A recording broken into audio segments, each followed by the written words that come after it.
welcome again to Theories of Reality. I'm Professor Borrowdale, and today we're going to start in on free will. So let's see if I have any other announcements. This is the, let's see, do we have our, think about the midterm. The second midterm exam, I believe is slated to open next Thursday. I need to look at our schedule. Just came out of a meeting here. I'm trying to switch gears. This is week 6. Yeah, so just get this going here. Just call this up.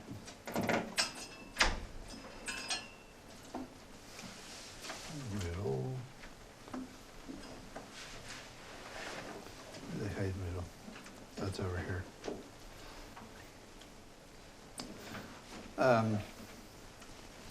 Any last questions on life after death?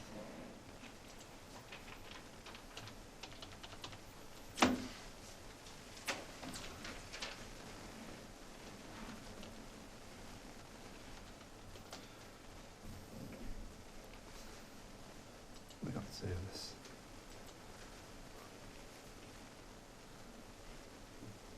Wait for middle here. There we go.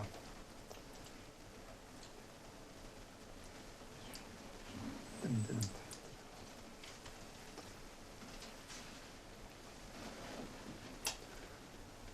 Week 6, free will.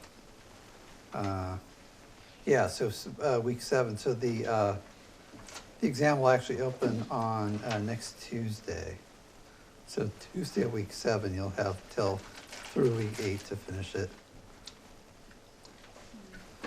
I guess since I have this extended thing, yeah. There's a holiday weekend there. I guess I'll leave that on there. I always worry about having the deadline extended in week 8 because the drop deadline's a Friday of week 8. Yeah, let me think about that.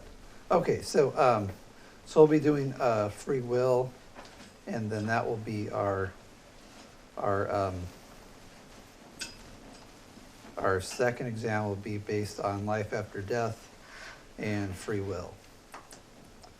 And then the final will just be arguments for the existence of God and the meaning of life. So today we're starting on free will. Oops,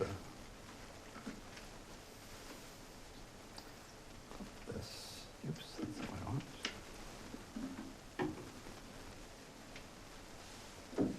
That's not what I want either. There we go. So what is free will? What does that term mean? Philosophers are always interested in what terms mean. It's important to be clear on terms to understand whether something's true or not, to know what's being claimed. Unless you're like a, I don't know, continental postmodern philosopher, then you just use terms like, you know, spirit or process, or I'm thinking of all the different terms in continental philosophy where people throw around words without really having a determinate meaning for them. Or they'll use some Greek word in a really weird technical sense that doesn't really hook onto anything in reality. But we're doing real philosophy, which is philosophy of the analytic tradition going back to Socrates. And so we're going to talk about free will. We're just not going to throw the term around and not know what it means and have sort of a vague, hazy notion of what it is. We want to be like really clear on what we mean by free will. So what might be like a free action? Something you would do that you would say would be free. Choosing to pick an apple off a tree. Yeah, so you pick up apple off a tree. Maybe you're hungry, right? You want the apple. You desire the apple, and then you perform a voluntary action. Take the apple off the tree. Take a bite, right? There's a typical free action. So what would be a case of like go ahead. I was going to give another example. Sure. Like just stating your own opinion. Yeah, it's stating your opinion. All right, so you give your opinion on something. You have a belief. that belief isn't, you're not like forced to, you know, it's not like in North Korea where you're forced to state an opinion, that's the opinion of the state. You state the opinion of the state, so there you can state whatever opinion you want. What about like an unfree action? Murdering someone? Dying Hmm. would be an It seems like that might be a case of, so could it be that, let's see. Usually like when unless there's some extenuating circumstance, if someone commits a murder, and they're caught, they're punished for it, which seems to assume that they're responsible for it, that they chose it. Now I suppose if you're, what might be a case where a murder wouldn't be a free choice? If I put a gun to your head and made you shoot somebody, you gotta pick your life. Yeah, there you go. So if somebody puts a gun to your head and says, shoot this other person, or I'm gonna shoot you, that's called duress. That's when you're being forced to do something you really don't wanna do, and that's an unfree action. Not for nothing, you made the willful decision to choose your life over somebody else though, so is it really still some level of free will there? So this is a good question. You know, is there still maybe some free will if you're being coerced or forced? Yeah. Oh, it sounds like being blackmailed. Mm-hmm. Yeah, so it's good being blackmailed. So somebody's got some dirt on you, you don't want them you don't want it to get out that fill in the blank that you know got some mistress on the side, or you've been there's some guy who was it? Oh, this guy scandal of the day. Some guy from the Obama administration that was he was caught like surreptitiously trying to take pictures up the skirts of young women on the subway with his government issue phone during work hours. That's a big no-no. So suppose somebody had found out he was doing that, instead of like busting him and prosecuting him, they decide to, you know, hold it over his head and get hush money, right? So people do that all the time. So there you might see like, well, I don't really want to pay another $10,000 to this blackmailer, but if I don't pay them, then they're going to do this bad thing to me. They'll expose my deep dark secret, right? So that's like another case of coercion. Still, does free will be free will though? Yeah, there's this joke. It's Abbott and Costello, and I think it's I always get mixed up. Who's it?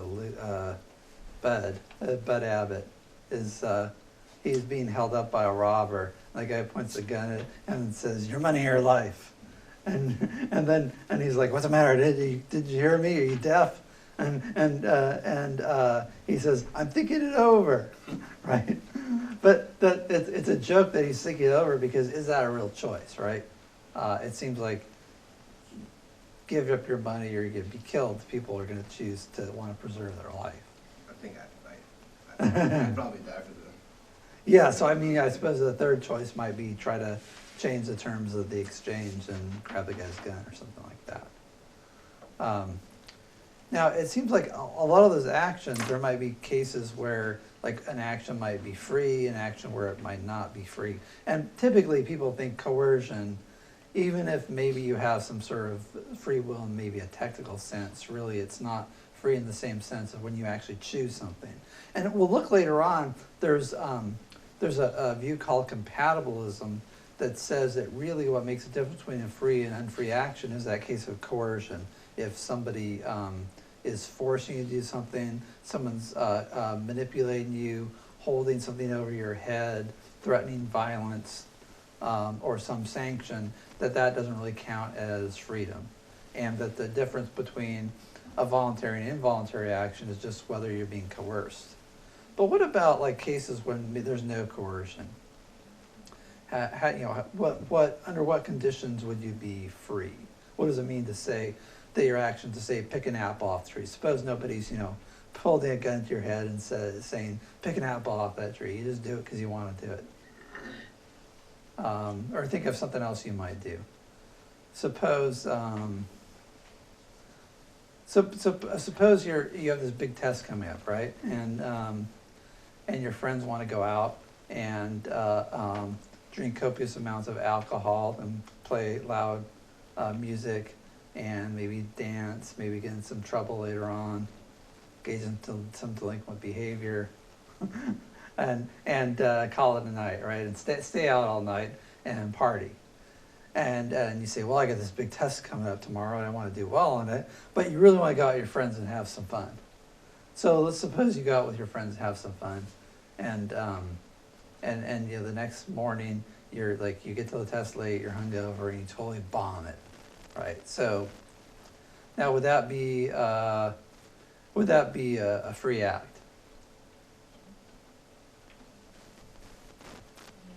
Yeah, but also you could have not bombed it at the same time. Well, I suppose like bombing the test might not be a free act. You can't directly choose it, but you can choose all the things that might lead to your doing well or bombing it. So You like, could have drank a bunch of energy drinks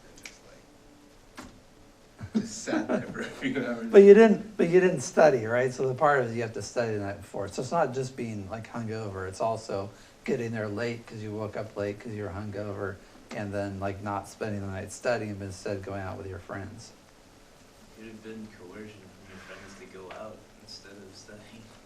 Yeah, I mean, they tempted you, right? They tempted you to go out, and they knew that how much you loved to party, how you used to be a total party animal before you started going back to school. Maybe they knew that you had this test, but they didn't care. They just wanted you to come out with them. So it seems like part of like when you think about, well, was that a free act? Like if you suppose you're telling that to your professor. Like then, like you're telling, I'm sorry, professor, but my friends tempted me and I succumbed, and what could I do? They wanted me to go out with them. And I used to be a total partier, and I went out with my friends and got drunk and hung over, and I bombed the test. But it wasn't my fault. It was my friends. They tempted me. What might the professor say? You have the choice to say no. Yeah, you could have said no. And that could have is really, I think, like the key for free will. Like if you say, well, you did one thing, but you could have done something else, right? You went out with your friends and partied when you could have stayed home and studied. So the philosophers will say that free will means having the power to have done otherwise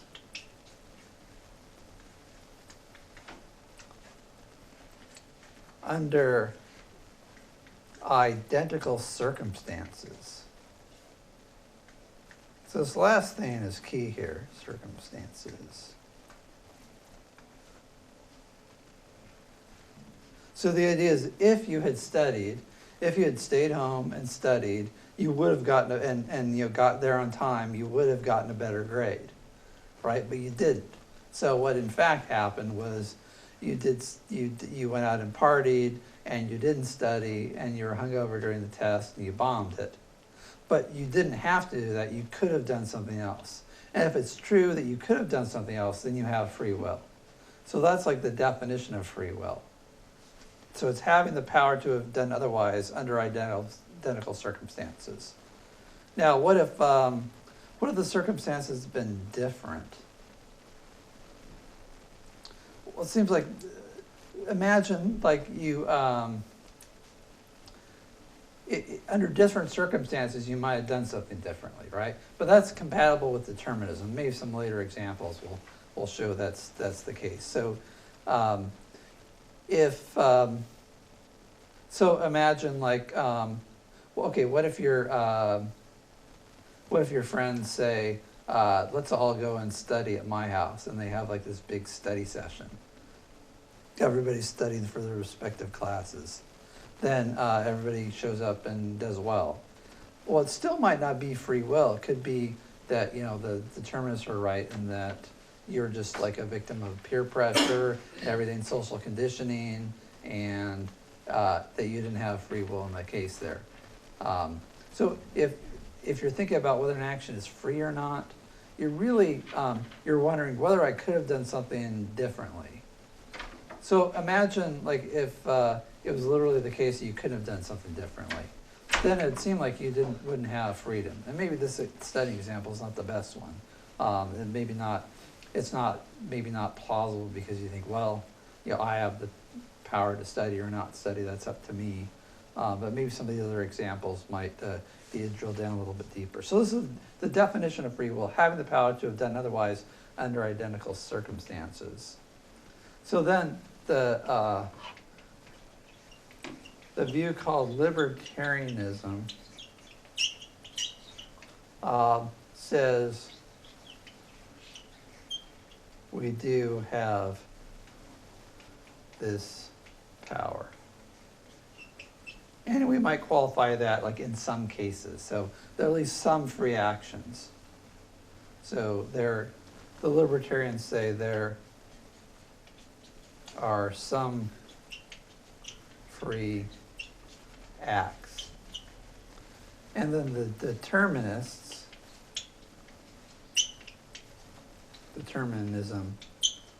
says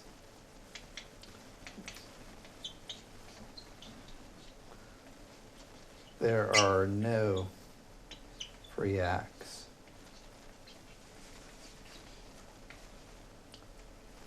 So libertarianism shouldn't be confused with the libertarian political ideology, which is all about freedom. They both come from the root word liberty, or libertas, I guess, in Latin. So it's the libertarianism in the metaphysical sense is just the normal free will view. The view that there are free acts, that some acts are free, and that free will means doing, free will means you have the power to have done otherwise under the same exact circumstances. So to say you had free will meant that you partied all night when you could have studied, or you shot up Coke and robbed the 7-Eleven store when you could have gone to the prayer meeting, or what have you. Or it might be that you told your you told that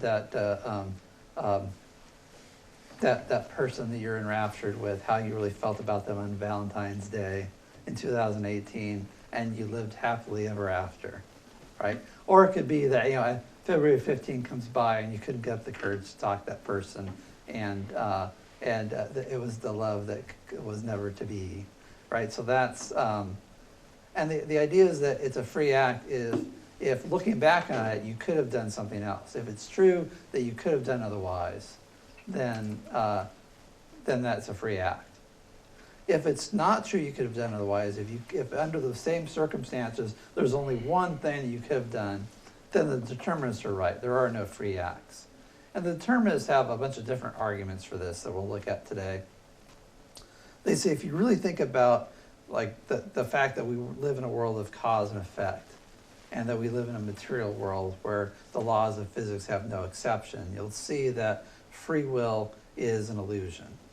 Or they'll say, if you think about how you make your decisions, it's all based on your heredity, your temperament, your personality, and all of that's not up to you, but it's formed by your biology and also by your environment.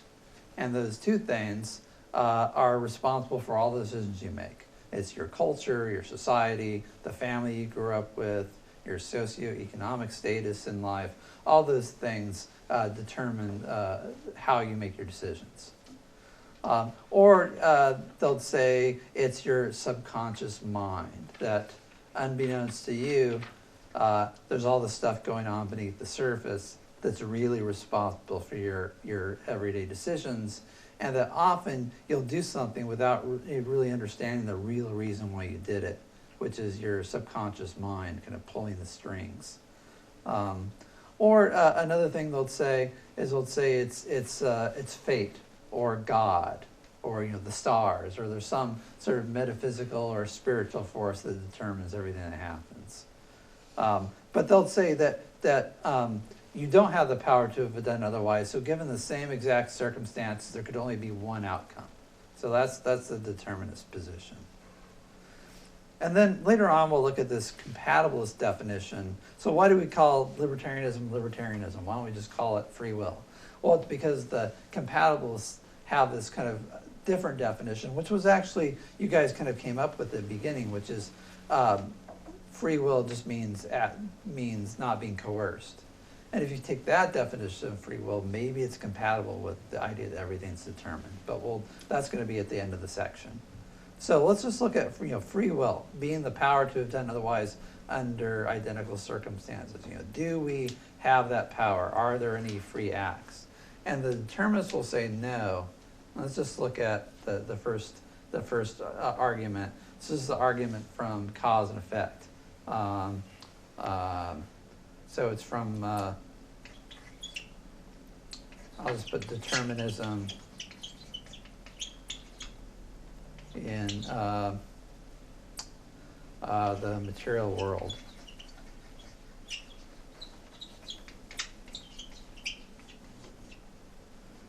So the idea, let's just quote this directly.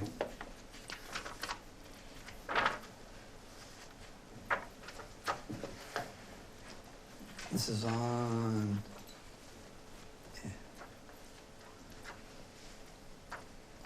you got your book, this is on page 91. So,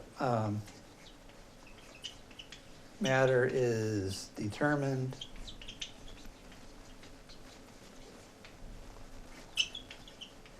We are material beings.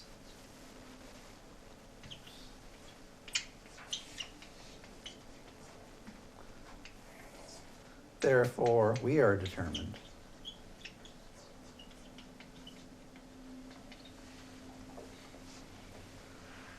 So, what do I mean by matter is determined? Well, the material world obeys laws of cause and effect. So, say you take some sodium nitrate and mix it in with some sulfur, a little charcoal, mix it around the right proportions, light a match to it, it goes poof, right? Or you get a bunch of it together, you get an explosion. It's gunpowder, right? So given those same material conditions, I can do that experiment 100 times, I'm gonna get the same result. I can do it 1,000 times, it's always gonna ignite. So same antecedent conditions, same result. Now if I change the antecedent conditions or the previous conditions, like if I mix all those things together but the proportion is different, I'll get a different result, right? So you need to mix these things in the right proportion. That, Captain Kirk just happened to know when he made that homemade bazooka to take out the Gorn in that iconic Star Trek episode, right? So you got to mix them in the right proportion, and what if it's got to be dry too? So if I mix it in the right proportion and I pour water in it, that's not going to give me the same result. But if I have the same exact conditions, the 15% charcoal, 65% sodium nitrate and whatever it is, and so much sulfur, and I mix it together and light a match to it, I'm always going to get the same result. So, and this is like the basis of science. This is why your laptop computer and your smartphone work the way they do, because of the laws of physics, and the laws of physics don't have any exceptions. So, but we're part of the physical world, right? You're made of atoms. Your brain, which is making these decisions, is made of atoms. It's a bunch of electronic signals being processed, and it's the firings of the wirings of your brain. So you make a decision, and it's all determined through these laws of cause and effect. Since you're a material being, you are not somehow exempt from the laws of cause and effect. So therefore, all your actions are determined. So what do you think about this as an argument for determinism?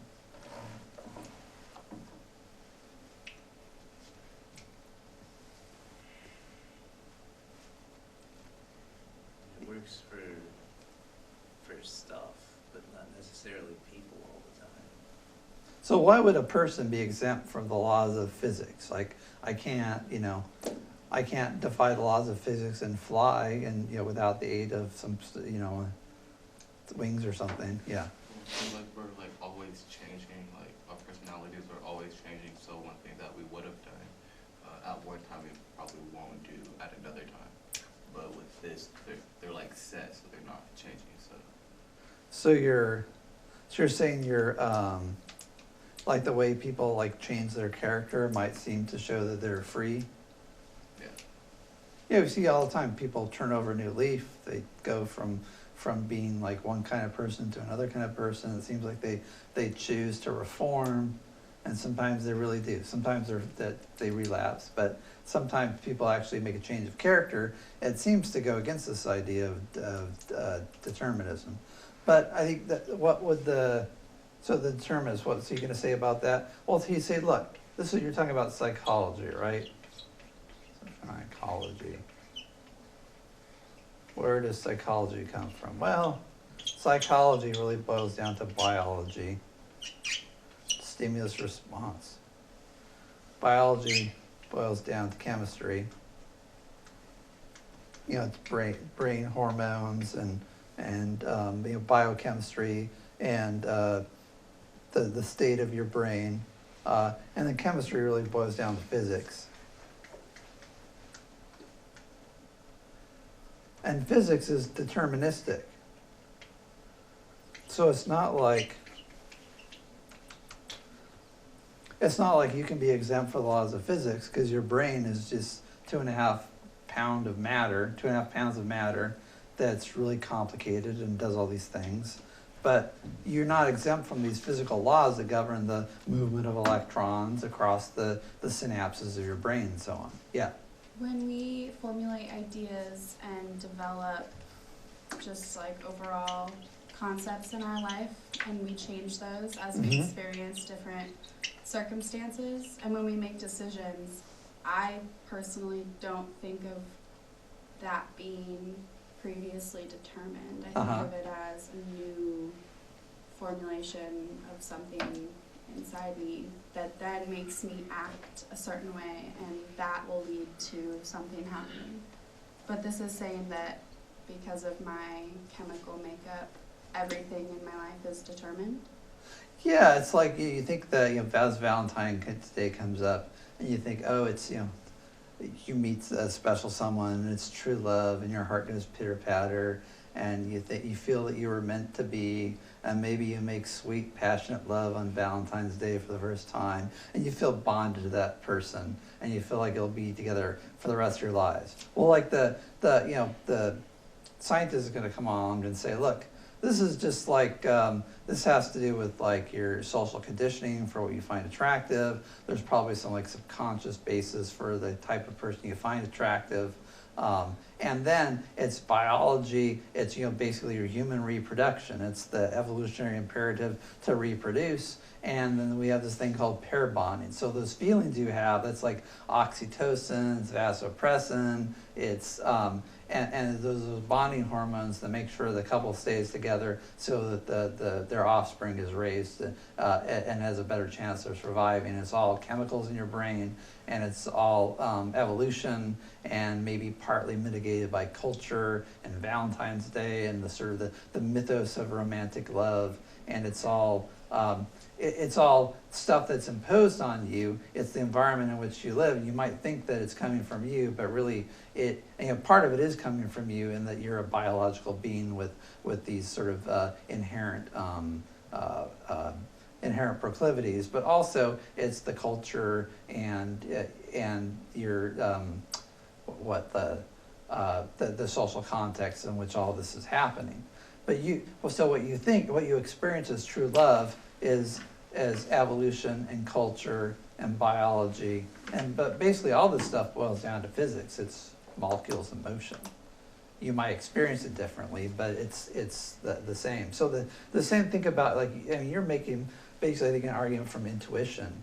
There's two things people said. One, this idea of a change of character.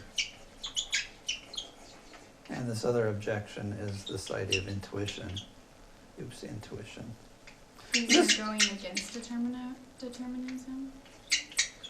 So these are two arguments against the deterministic argument.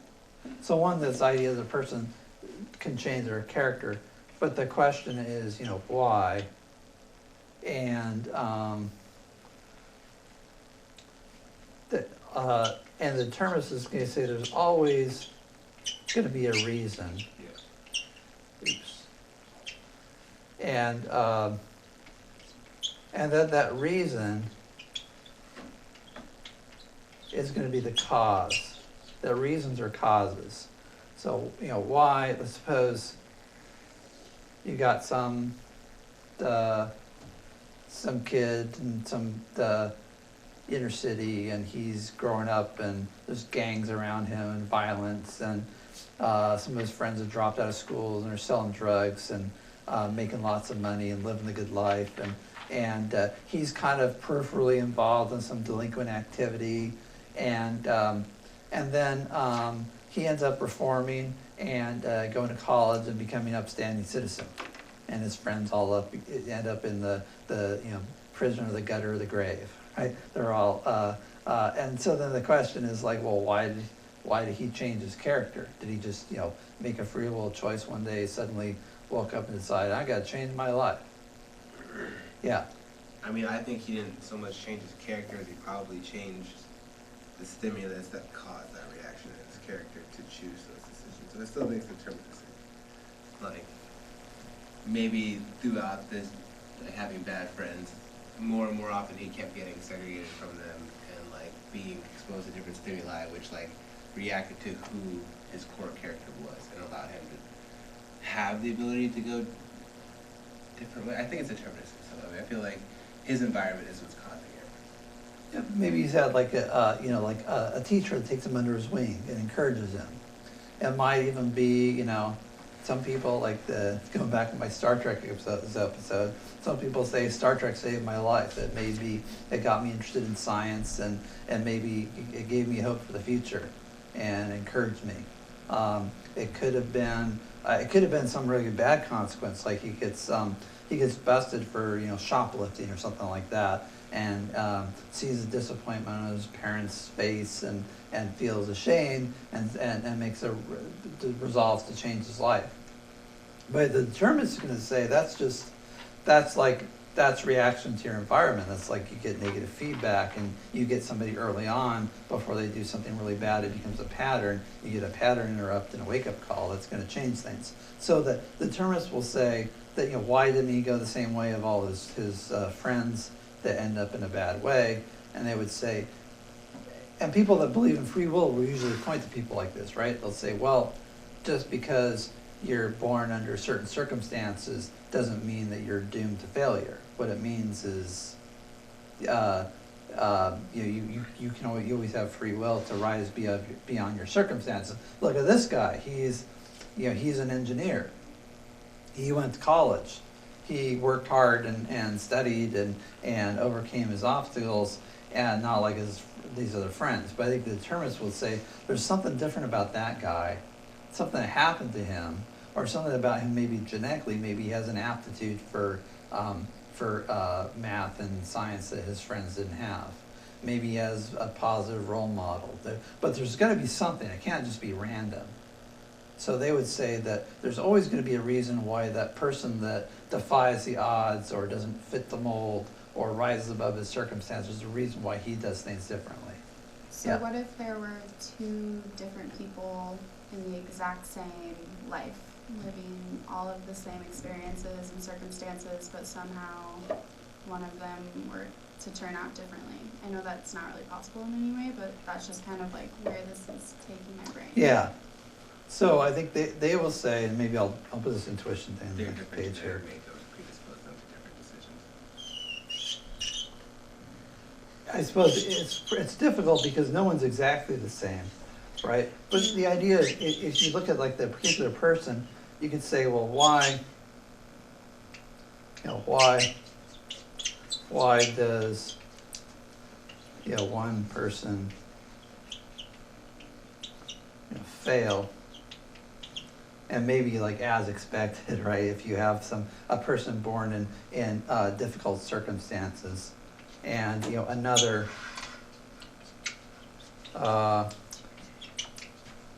rise above the circumstances.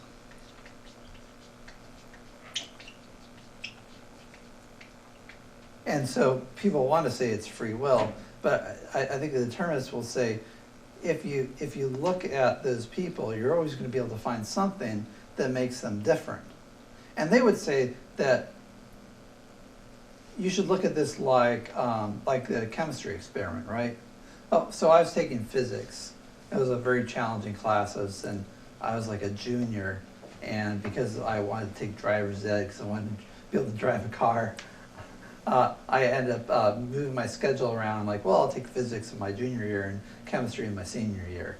That made chemistry really easy. Physics was a tough class. So I remember I'm working with this partner who seemed like he wasn't as up to speed on things. We were both struggling, and the professor like drew this graph on the board, and said,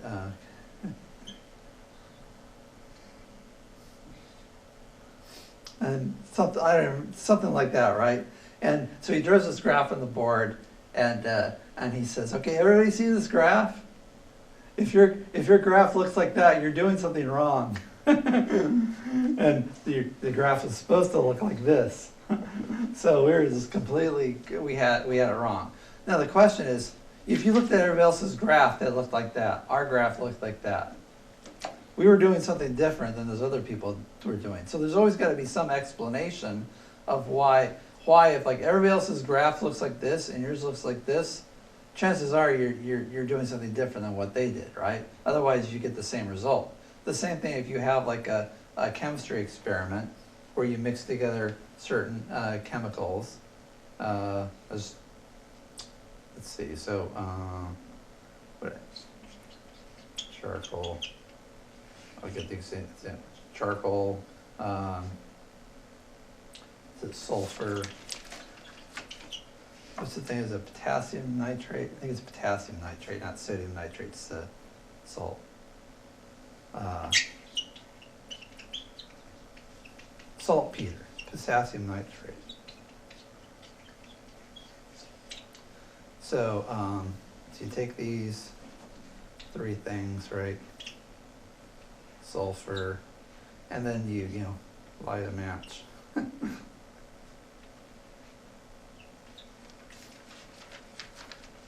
You're gonna get an explosion, right? If you don't get an explosion, something happened that's different.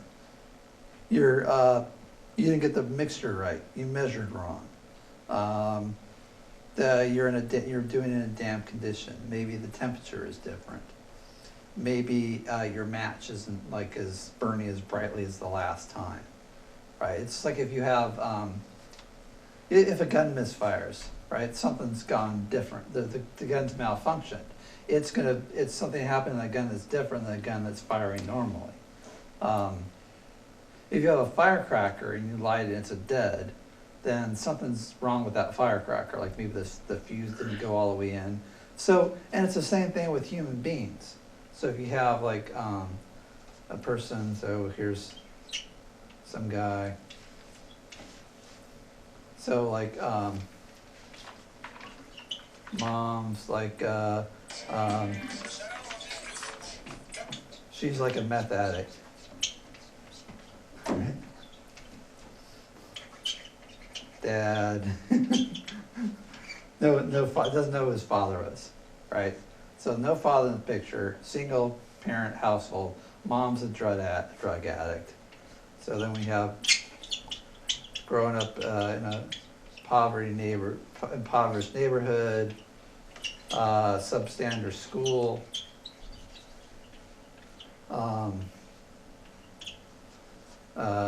high crime area,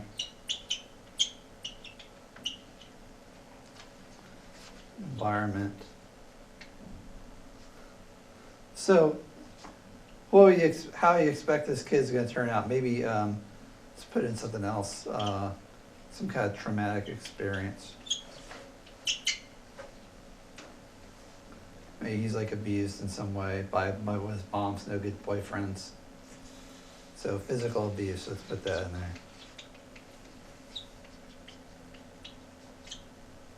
This kid's gonna probably end up like really screwed up, right? Maybe delinquent behavior. He's gonna end up like with maybe a mood disorder, personality disorder. Like you look like Charles Manson, right? How did Charles Manson end up like he did? And I think he just died recently. I remember reading about Charles Manson. His mom was a prostitute who would turn tricks in the same room that he was in growing up. So he's like over there in the corner hanging out in this one room apartment while his mom is bringing in like one John after the other having sex with him. You know, you watch your mom have sex with strangers all day, probably it's gonna do something up here, right? It's gonna mess you up. But that's an extreme example, but there's all sorts of other more subtle things that can, you know, that form your personality. So you're gonna end up, this kid is, you know, in all likelihood, gonna end up with a lot of problems. And is an extreme risk for delinquent behavior later in life. So now the question is, what if you have a kid that has all these circumstances but ends up doing well and like becoming Supreme Court justice, or you know, what have you, fill in the blank, like some person that's super successful. I think Clarence Thomas wasn't quite this. Actually, he had a really positive role model for his mother, but grew up in poverty. So now, if you have like all these things, if you look at all these things, they're going to predispose a person to delinquent behavior. But these things don't happen in a vacuum. You might have like, it might be there's like some kind of positive role model, or maybe like some sort of academic program, or you know, who knows what it might be. Maybe it's like his temperament, which was inherited by his father that he never knew, and that makes him extra stubborn, and that makes him resilient towards all these stressors in his life and all these things that would normally defeat somebody else. So the idea is that just like, you know, you get a result in all these social conditions are likely to create a delinquent, a criminal, a person who's socially dysfunctional. There can always be like if the person ends up not being screwed up, chances are there's some positive influences that were able to counterbalance the negative ones. And if you have if you have a person, or maybe just put like biology, maybe something else that might. So what do you think? Is that like this, like the explosion? Like if you end up with all these kids, I mean, you can do these surveys of like people incarcerated, and you look at like their circumstances, and you look at the percentages of people who were abused, who had parents with substance abuse issues, who grew up in high crime areas. I mean, it's like there's a litany of things that you find that are almost, you know, almost universal for people that end up incarcerated, have all these things happen to them when they're kids, particularly physical abuse, and sometimes psychological abuse as well. So is it just an accident that people that end up incarcerated have all these bad things happen to them? Well, it seems like this is what's forming their character. And this is like when you're a kid, you're too old, you're not old enough to make your choices, right? This, the Freudians, you know, the psychoanalytic model says your basic personality is formed before the time you're 5 years old. And so you really can't make any decisions you're responsible for at that point in life. So I thought, is that the same as that? In other words, is it just causes? Like here's the environment, here are all the causes, and here's the result. And so you expect the same thing.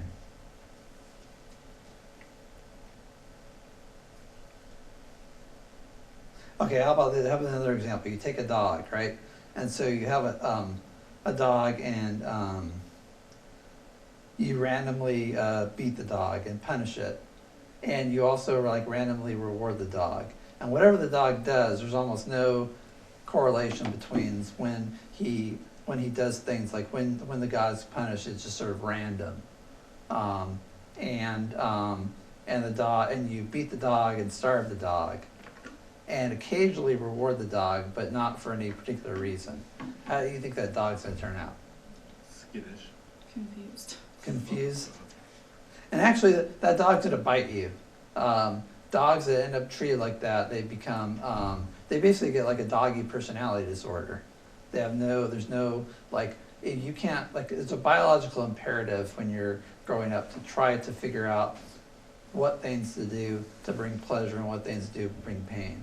If you can't figure those things out, like you have some ragey alcoholic parent that just like randomly lashes out at you for no reason, and you try your hardest to please them, and and occasionally, you seem, when you think you're doing the right things, all of a sudden you're punished out of the blue for no reason.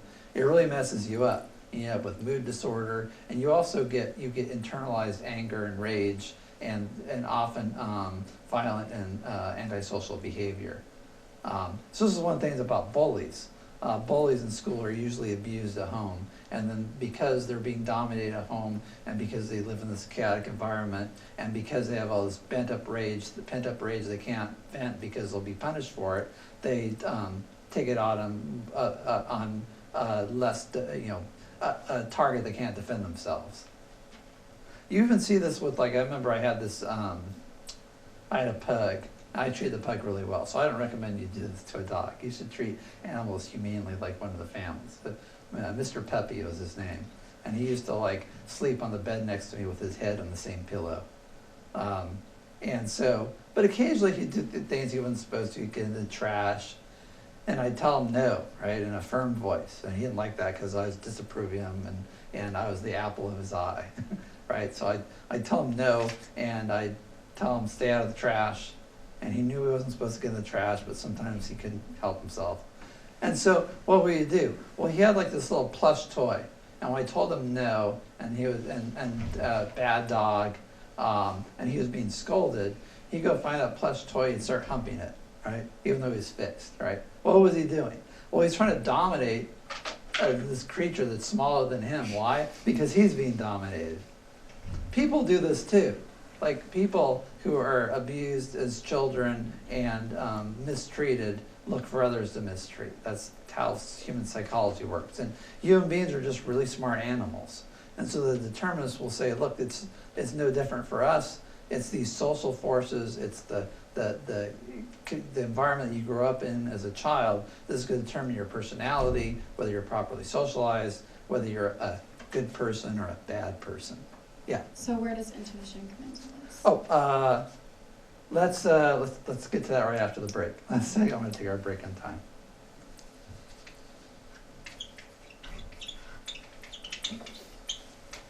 We'll get to your argument right afterwards.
Here we are. So I just wanted to before we get to intuition, I just wanted to let you know, if you hadn't noticed, we kind of lapsed away from this idea that we live in a material world of cause and effect, and sort of had gotten into what was known as the behaviorist argument. So the behaviorist argument says that human beings are a product of their environment, that they behave according to the stimuli they're fed by society, and that human beings are essentially like, it's really smart, trainable animals. And we are trained, not sometimes intentionally, like if, the college has some new, I don't know, like they want to infuse diversity in the classrooms. They get everybody to believe in diversity, and so they offer instructors like money to do diversity curriculum, and they have that as like a if somebody creates a new course, they put a little thing that says, how are you doing diversity in this class, and there's like a diversity and course equity thing you gotta fill out if you're gonna offer a new class at Lane. So that's like intentional.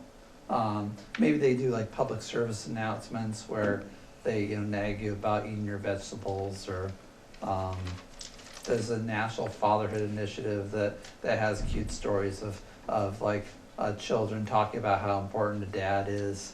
So those are all like intentional, like you might say conditioning from the government, try to get people to behave a certain way. But then there's also conditioning that happens that's totally unplanned. And it's just you live in a culture and there are these cultural norms, and you tend to go with what other people around you are doing. And that's just the way human beings are socialized into the culture that they live in. And it can be a little different depending on your class, depending on the education of your parents, depending on the environment you're raised in, whether you're in an urban area or rural area, and so on and so forth. So this idea that we were talking about earlier, that it's your environment which causes you to act the way you do, plus in combination with heredity, that's the behaviorist or Skinnerian way of looking at things, and more of a focus on environment, less on biology. But let's get back to this objection from intuition. Let's see. Oh, maybe I do want a new page. What do I do here?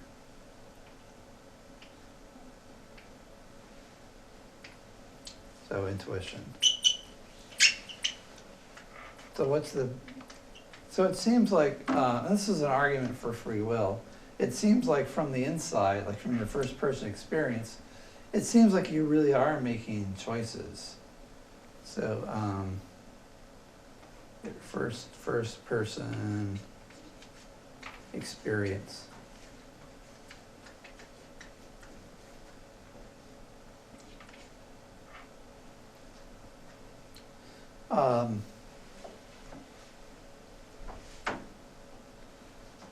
And I think what this is what I was trying to talk about. This sort of this argument is in seems to favor free will.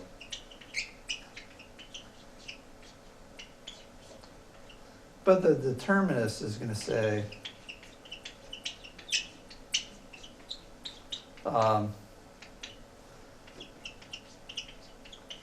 it's an illusion.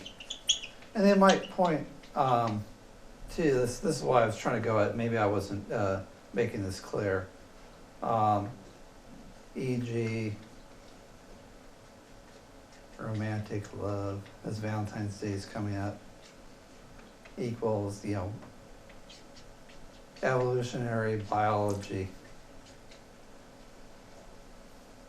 That's really, it's, there are all these things going on in your brain that they're telling you to reproduce, and then it gets filtered through the cultural lens of romance and Valentine's Day, and it gets expressed in certain ways. But it's a pretty universal human thing, and it's all about pair bonding, and human beings are like,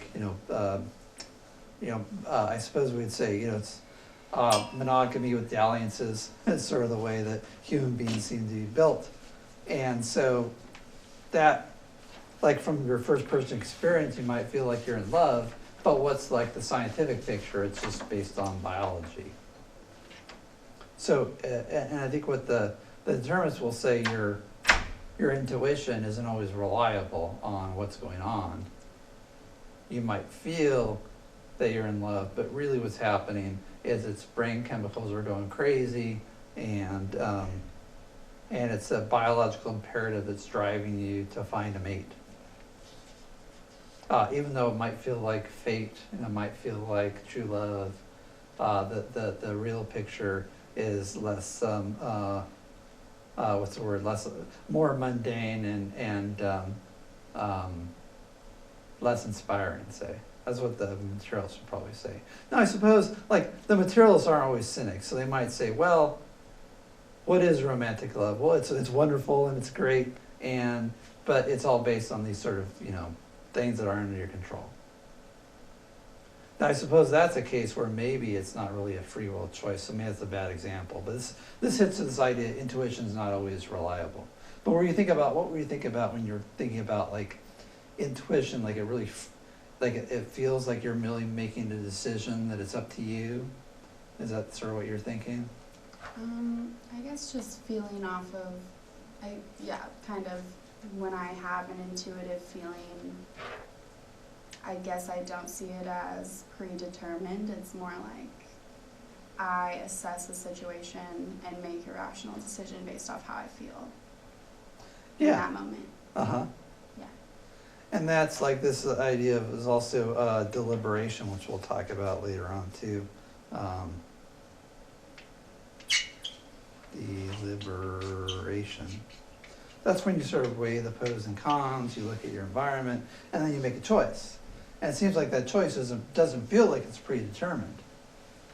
You're kind of mulling over things. This is a word that's used for like jury deliberations, when you get a bunch of people in the room trying to decide on guilt or innocence or a penalty in a criminal trial, or I guess a civil trial too.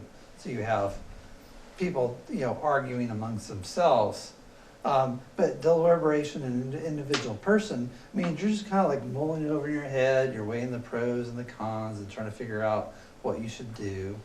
Particularly if it's a complicated decision, and you make a choice. And why do you go through all this rigmarole? It seems like that's completely useless if whatever you choose is fated or determined. Why would you go through this complex process? If not to choose something that you wouldn't have otherwise chose. So that also seems to be in favor of the of free will. I think the determinists are going to say about this, it's sort of like you're going through the motions. They'll say maybe something like so determinists. They might say something like you always choose your strongest desire.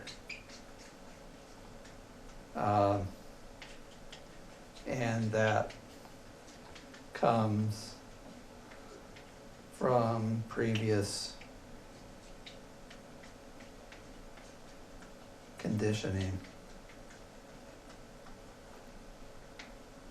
In other words, like, what do you decide to, whatever you decide to do, you go to the store and the person gives you too much change. You give them a 10 and they give you change for 20. And you're outside the store and you realize it. And you're thinking, well, should I go back in and give the money back? And you think, well, on the one hand, hey, it's free money. On the other hand, it feels kind of dishonest to keep the money. On the other hand, the clerk made a mistake. On the other hand, they're probably going to get into trouble, and I have sympathy for them because with the till doesn't come out, it might come out of their pocket. On the other hand, I'm flush with money right now. I don't really need the money. And so you go around this process, think about, now some people I suppose might just go back automatically because they're a super honest person. But suppose that's not you. You're just kind of thinking it over, like, what should I do? And maybe you go in and give the money back. But the idea is, why would you even go through that process? Well, the determinists might say, well, it depends on, if you're socialized to be a super honest person, you just go back to take the money back. If you're kind of in between, and maybe you're kind of honest, but also maybe not super scrupulous, that's going to depend on who your parents are, what kind of role models they had, what kind of examples they were, what kind of environment you grew up in. Like if you grew up in some really sketchy neighborhood where people are stealing from one another and there's crime everywhere, maybe your morals are going to be a little different. You're thinking it's a law of the jungle, and you might even be more disposed to shoplift. And so certainly if somebody gives you back too much money, you're like, well, that's their problem. People, when they're living in conditions of dire need, tend to get really selfish. So they would say that this, whatever your strongest desire is, whether your desire is to be an honest person and to not feel guilty, whether you feel guilty or not, how guilty you feel, that's all a result of your conditioning. It's not something that you choose to do. We'll come back to this argument from deliberation a little bit. I want to get back to this idea of the material world. So this is a kind of interesting thought experiment. So let's see.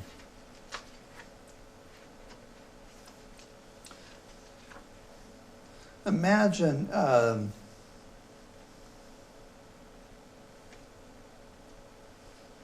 see if I have, let's try to quote here.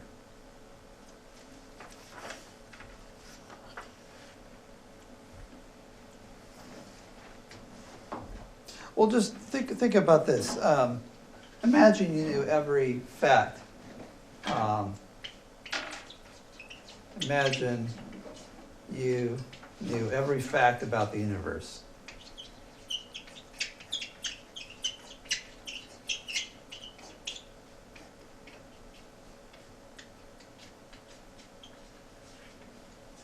At this moment in time.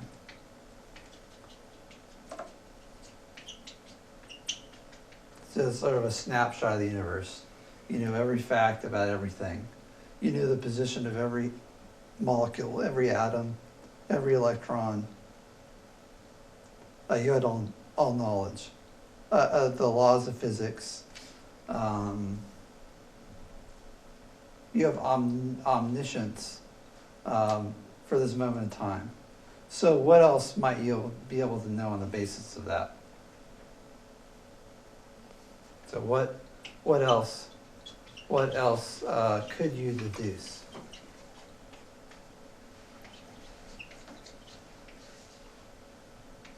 Would you be able to know anything else on that basis? Just one moment at a time, like at 2:12 and 13 seconds on February, let's say the 12th, 13th, February 13th, 2018. You know every fact about the universe at that moment in time. Could probably make some predictions about the future. Yeah. So if determinism is true,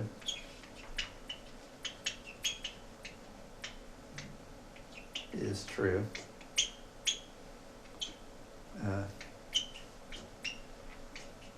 You could know all future events. And what else would you know?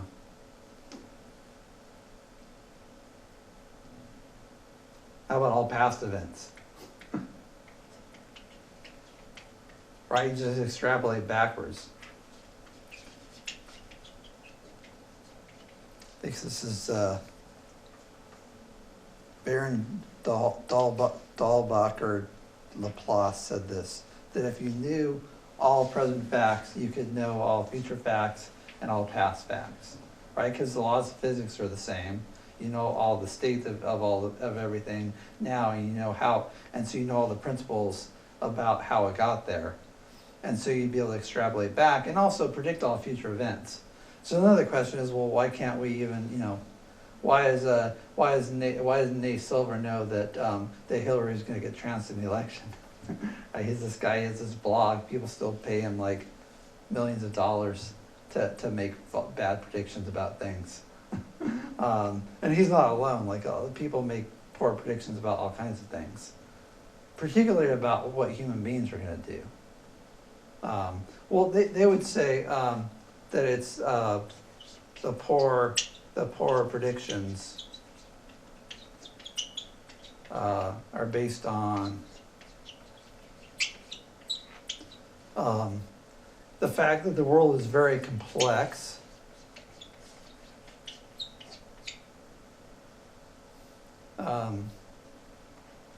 And so the poor predictions are based on complexity and imperfect knowledge.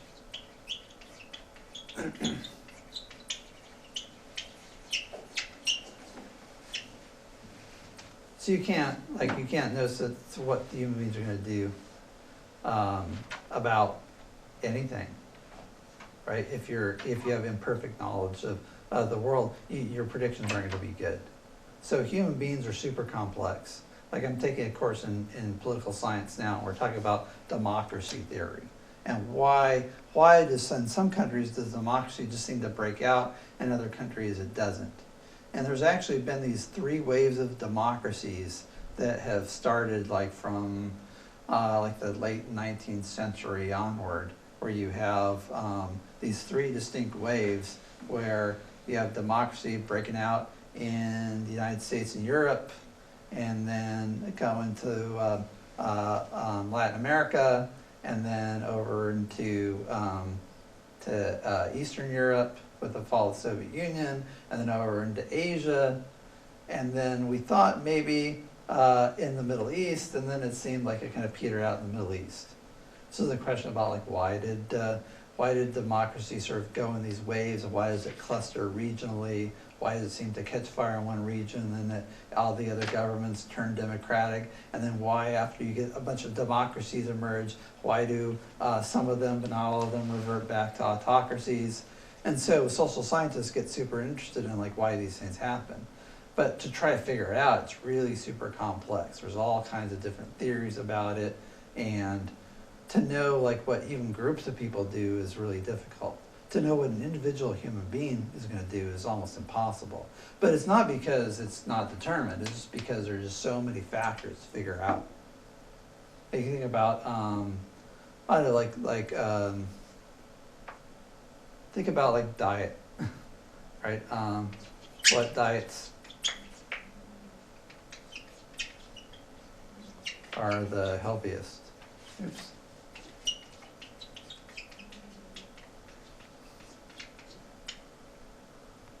Or what's the best way to lose weight, right?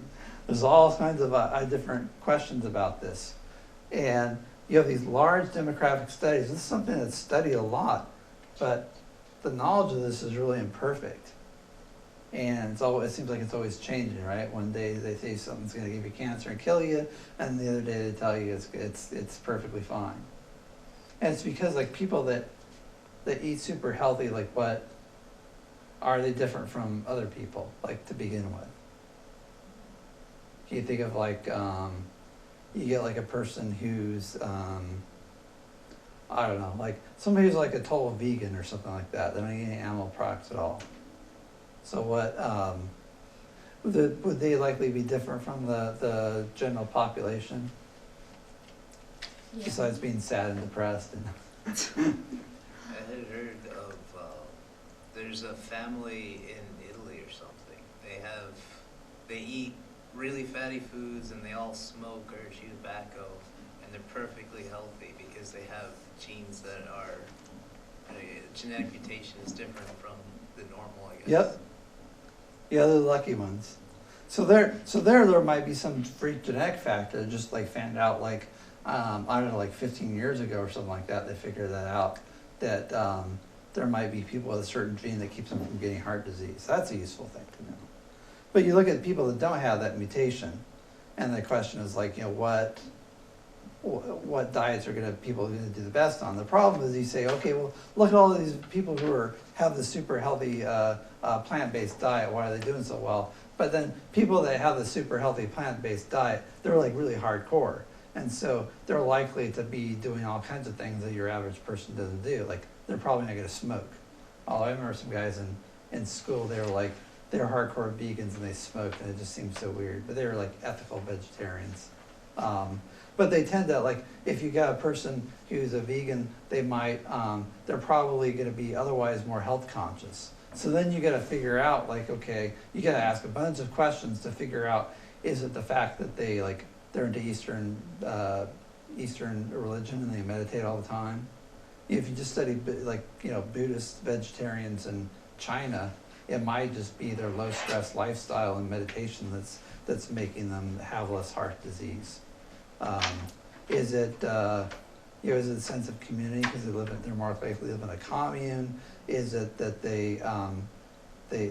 so all sorts of things that go along with certain kinds of diets that you have to control for: exercise, smoking cigarettes, drinking to excess, and so on. And so the fact that people who eat a healthy diet are probably health conscious and doing other things, you got to figure out, okay, well, is it the diet or is it these other things that they're doing? So that just shows that things are super complicated. So the same thing with the decision the person makes or behavior. Why are they acting that way? There's all kinds of different causes that might push a person one way or the other. So the reason we can't predict, they'll say, is not because it's not determined, it's just because there's so many different causes. It's like you look at an election and why people vote the way they do. That's a super complex thing. And you can know everything about a person's demographics and about their their past voting behavior and all those things, and still make a mistake. Also, this area of experimenter bias can be problematic too. Okay, so gonna beat that to death.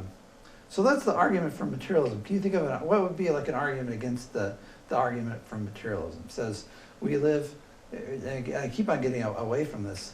It's all matter in motion. It's molecules, atoms, moving around in empty space, obeying the deterministic laws of physics, cause and effect. So then, where's room for free will in the world of cause and effect? So humans aren't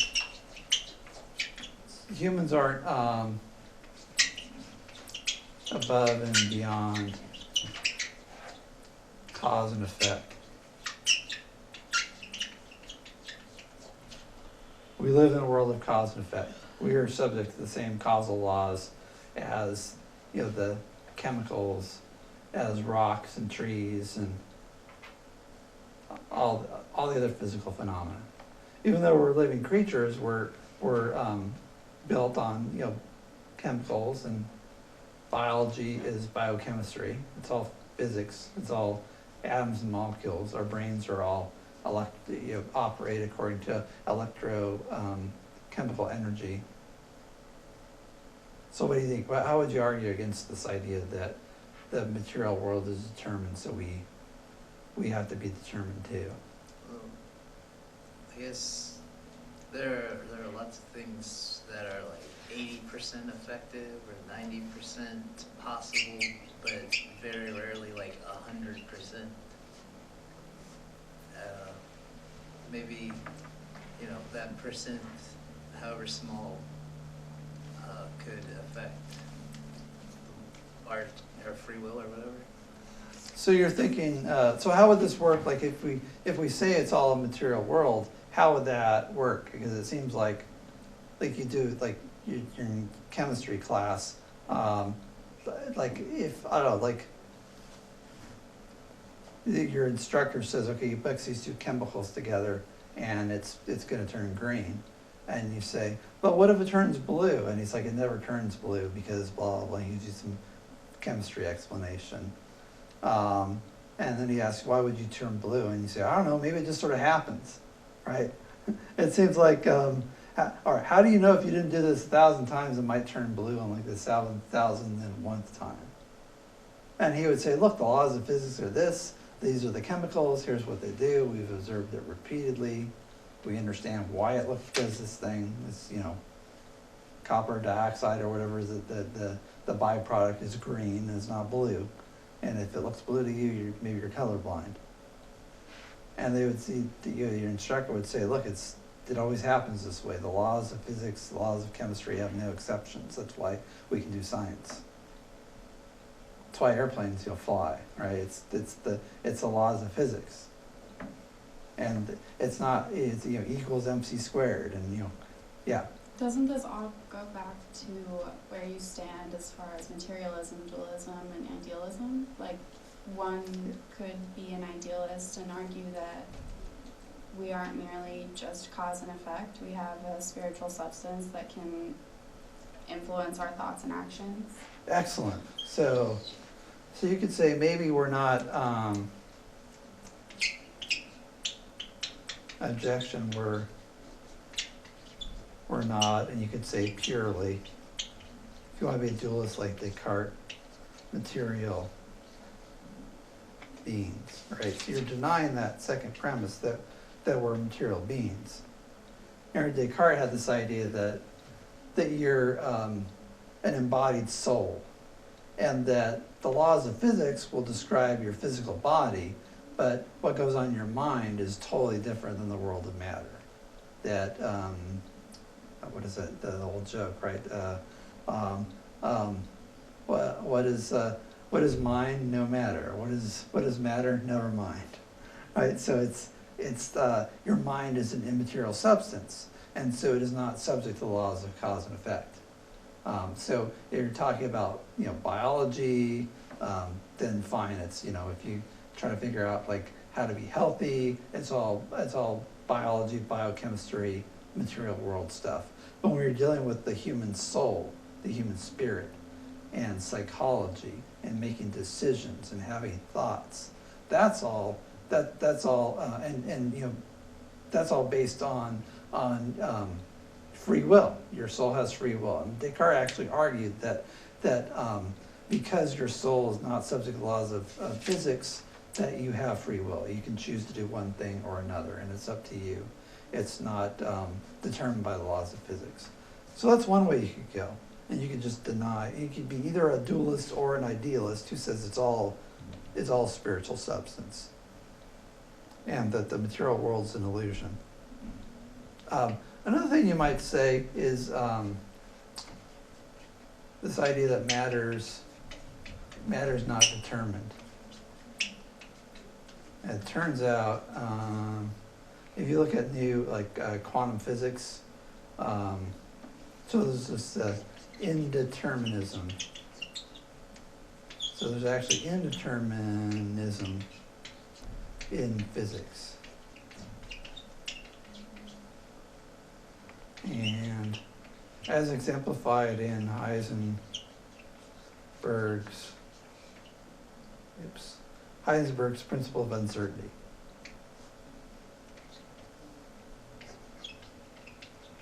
Principle of uncertainty.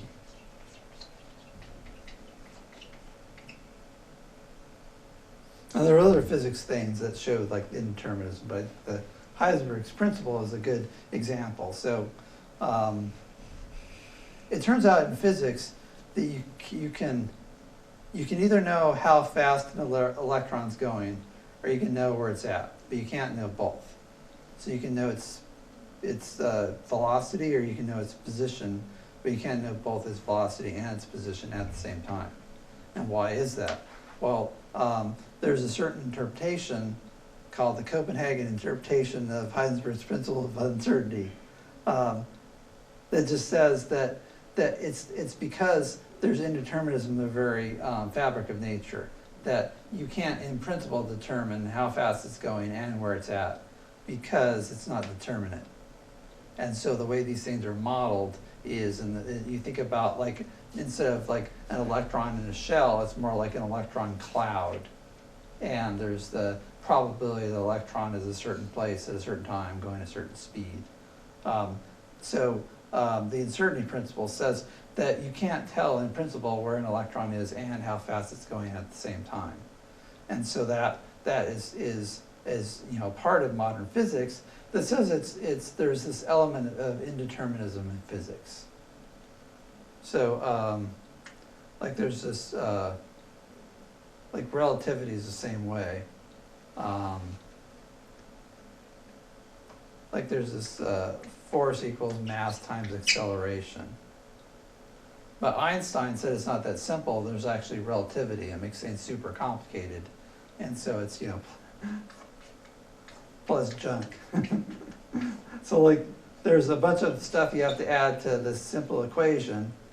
Why? Because physics is super complicated and there's relativity to think about.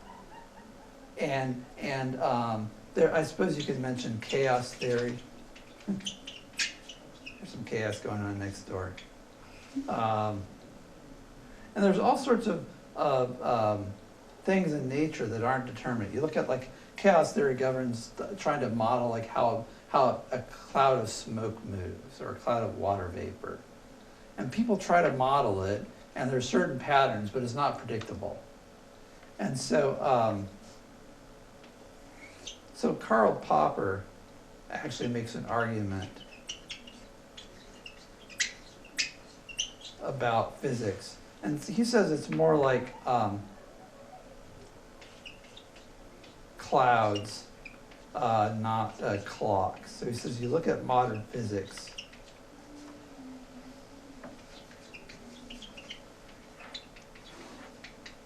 so he'll say physics is more like a cloud, that like studying the weather.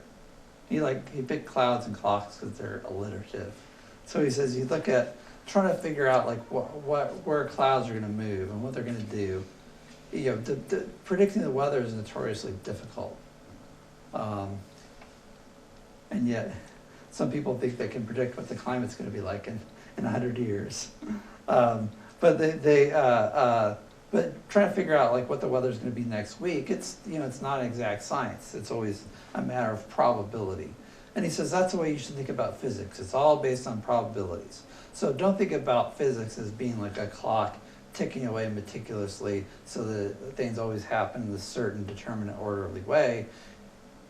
The physics is more like we have like a general idea of why things happen the way they do, but at the very level of matter, at the inside the atom, really weird things happen that we can't predict and know. And so, like, for example, you can look at like a piece of radioactive material, and it's going to emit random particles. And there's no way of figuring out, like, you have a Geiger counter, and you can hear it like making little blips when it emits a particle, and it'll go, you know, click, click, click, click, click, click, click, click, click, click. And you never know when the next click's going to come, but you know that, like, basically, if you count up the clicks over a few hours, you're going to get, like, you know, around 60 clicks a second, but sometimes, or 60 clicks a minute. Now maybe it's going to be 53 1 minute, and maybe it's going to be like 64 the next minute. But like for a certain element, it's going to be just about that many clicks a minute. But there's going to be a range, and you're never going to know like what the space between two clicks is, although you'll have a range. And that's the way matter works. So if it's very level, if at the microphysical level of all matter, it's indeterminate, maybe that makes room for free will. And so Popper actually argued for free will on the basis of the fact that matter behaves in this indeterministic fashion. This goes back to Democritus. Remember, I think I mentioned earlier when we were talking about Democritus, is in the book, but I might have said this in class too. He had this idea that your brain's made out of atoms, and the atoms usually behave in an orderly fashion, but for every once in a while, for no particular reason, an atom might zig when it's supposed to zag, and that's what free will is. When you do something out of character, when you make a choice against all odds, when you rise above circumstance, that he thought that made room for free will. It was this sort of inexplicable swerve of atoms. And this is kind of what Popper is saying, is that matter behaves according to these general laws, but when it gets down to like the fundamental building blocks of nature, it's kind of iffy and not quite predictable. That's kind of what I was trying to make with the 90 or 80%. Oh, okay. Sorry. I did not get that. And now that you say that, that makes perfect sense. Yeah, that does make sense. So it's all based on probability. So physics is not like, so when you do things like at the level of, so there's like the, like the, what do you call it, the macro level.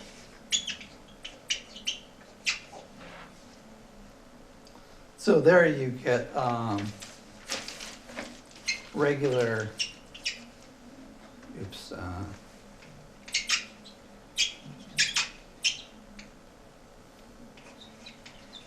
predictability. And you know, it seems like this seems to be deterministic. But then you look at the micro level, it seems indeterministic. Now, I suppose you get to like the super macro level, you get the weird effects too. But maybe we won't talk about that. Like when you're trying to figure out how to, you know, send a probe to Mars or something like that, you got to know about relativity. Now the question is, does this translate to this? In other words, okay, so suppose all this weird stuff's going on at the micro level. Does that mean that it translates to the macro level? Because your brain is like into the macro level, right? It's 2.5 pounds of matter. It's like a medium-sized material object. It's not, you're not talking about inside of an atom or something. So if even if things are really weird on the micro level, does that translate to the macro level? Does that mean you have free will?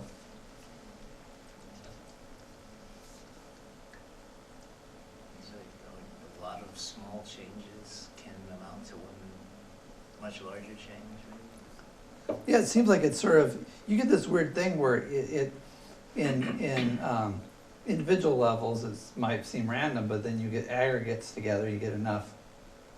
Your brain is made up of billions of neural connections. And so even though each individual connection and like whether the electron is going to jump the synapse or not, and when it's going to jump might be indeterminate.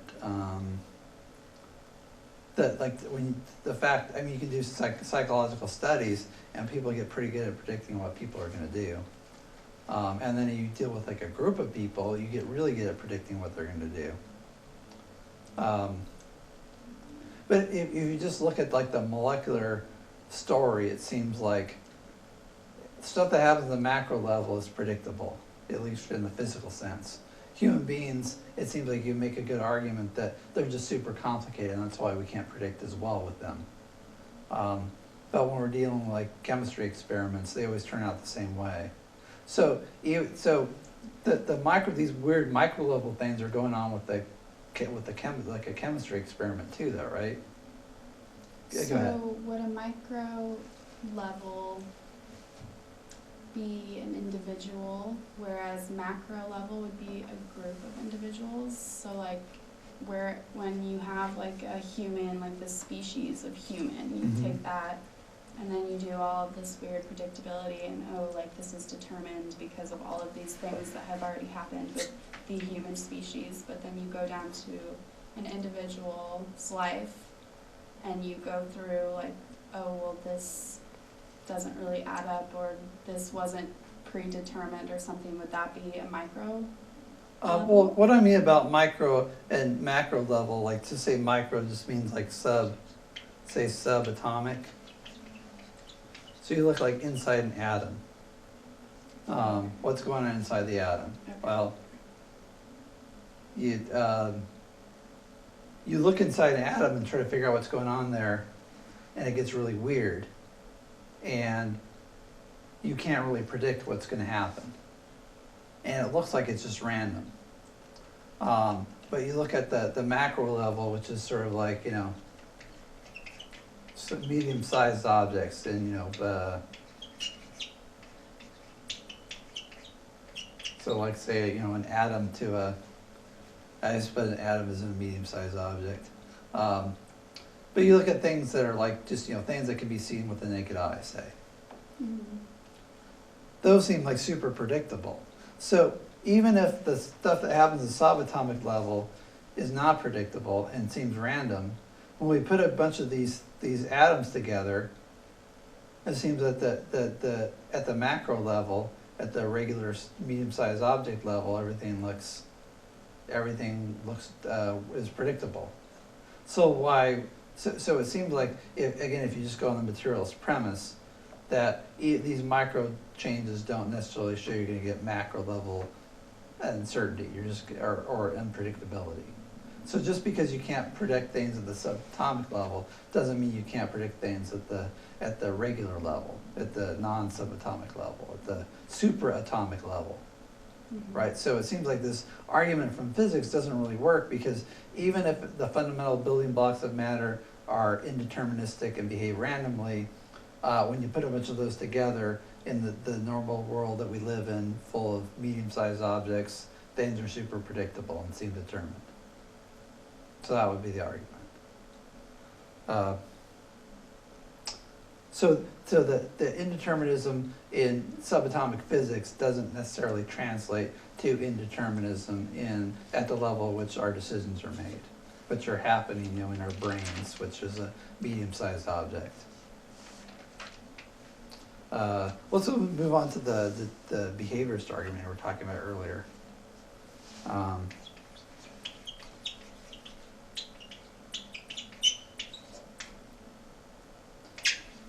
So this is B.F. Skinner's famous pioneer of behaviorism.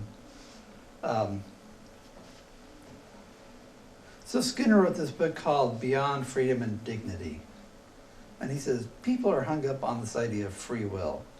And so when somebody commits a crime, they want to see that they're punished so that they can pay for the crime, because they did something bad and they deserve to be punished.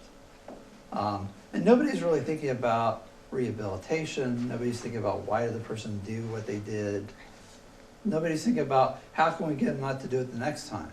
They're like, they're guilty and they need to pay, and we need to blame them because they're bad and wrong. Instead of thinking, well, why did they do it? And how do we keep them from not doing it in the future? So the behaviorist wants to look at the behavior and figure out, well, why did this happen? And how can we get them to behave differently the next time? That assumes determinism. So you're trying to figure out what are the causes of the person's behavior. And he says it's all, stimulus response.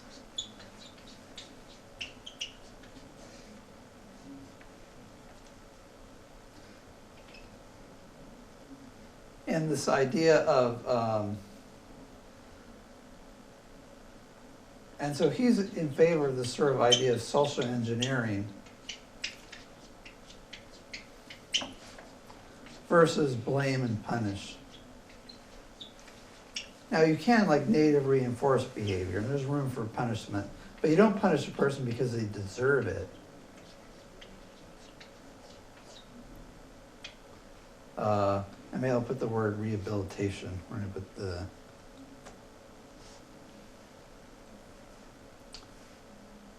actually I'm going to replace social engineering with rehabilitation, but I'm going to put social engineering on the next page. It's parallels better. Because social engineering isn't just positive, it's negative. So rehabilitation. So you think about somebody commits a crime. You want to make sure they don't commit it again. So the person's living in poverty, they're surrounded by a bunch of other delinquents, all their friends have dropped out of school and they're making lots of money selling drugs. And they listen to music that glorifies gang culture. And so what do you expect? And so Skinner says what you want to do is try to figure out, okay, now the person's in prison. How can we make sure that they come out, once they come out, after they've done their time, how do they make sure that they don't go back to the life that they left? Well, what would you do? You got some person in prison, you want to rehabilitate them. Suppose they're selling drugs and maybe they shot somebody in a drug deal gone wrong. Therapy? Yeah. What's that? Therapy? Therapy, right? So you get them to try to figure out why. The stem of the problem. Sure. Figure out why they did what they did. Work through their problems. You might give them a college education, right? While they're in there. You might get them to, so the idea is you want to condition them, so you want to decondition the criminal behavior and negatively reinforce criminal behavior, but also positively reinforce more socially functional behavior. So you want to think, okay, the person, if they say, hey, I can make money with a college degree. Let's see.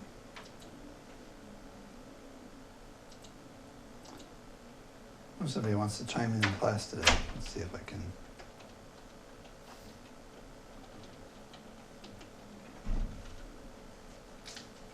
Call this up real quick. I used to have this open.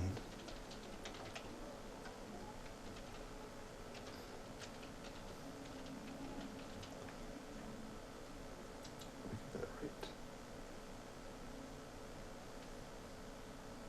Oops.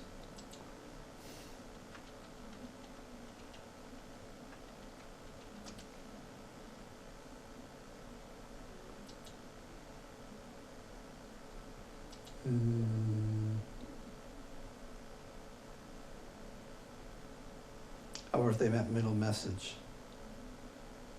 I do not see any emails here. I think I got middle open here. There we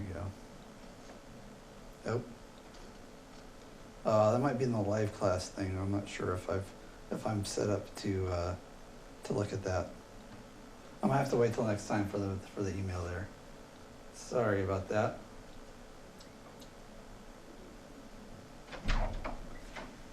The live class. Mistake. What's that? Okay. It was a mistake. Okay, Just thanks. a 5-minute queue. Oh, gotcha. They go with a sign with two sides to it. Okay, so Skinner says, like, you can do two things, right? If somebody does something that's like they shoot somebody in an armed robbery, or they're selling drugs or whatever, you want to figure out why are they doing that, and figure out how you can disincentivize them to do those things and re-incentivize them to do other things. So it doesn't just mean trying to rehabilitate a person, although it does mean, like, if the person's doing those things, you shouldn't think in terms of retributive justice, right? So retributive justice, which is this idea of blame and punish.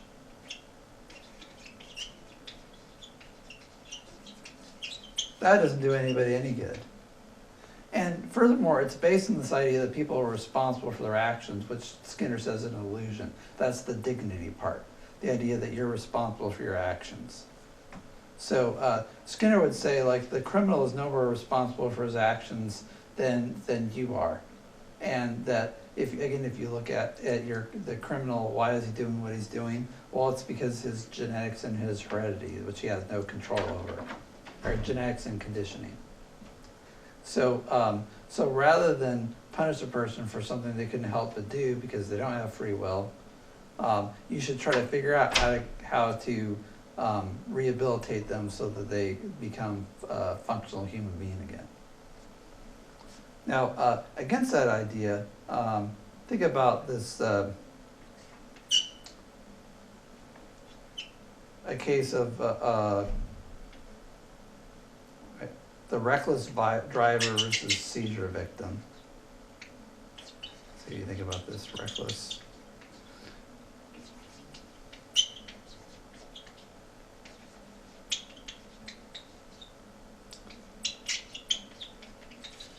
So suppose some guy is driving way too fast, speeds through a school zone, piles into a group of school children. What would be your attitude towards that person? He's got a hot sports car, driving super fast, recklessly endangering the lives of children, loses control because he goes around a car too fast, plows into a group of school kids waiting for the bus. Bad, right? You probably have a really negative evaluation of him. Murder, you might even say he's a murderer. He showed reckless disregard for human life. And you would probably want him to have a hefty prison sentence for all these poor kids that he killed and maimed. Now suppose, same case, but the guy's not driving really fast, but unbeknownst to him, he has some medical condition that he had no reason to think he had, and he loses control of his car and plows in a group of school children. What would be your attitude towards him? Less negative. Yeah, would you have any negative views about him at all? Like, he had no clue that he had this thing. Maybe he even went to a physical and the doctor gave him a clean bill of health, like in the last week. He's doing everything right, and he has some weird thing that just crops up when he's 20 years old. Loses control, blacks out, plows into the kids. Seems like you'd think that the guy doesn't deserve any blame at all. Skinner says these two guys are exactly alike. Neither had control of their actions. And you should think about dysfunctional behavior in the same way you think about a neurological condition. It's created by forces beyond our control. All right, we'll continue with next time.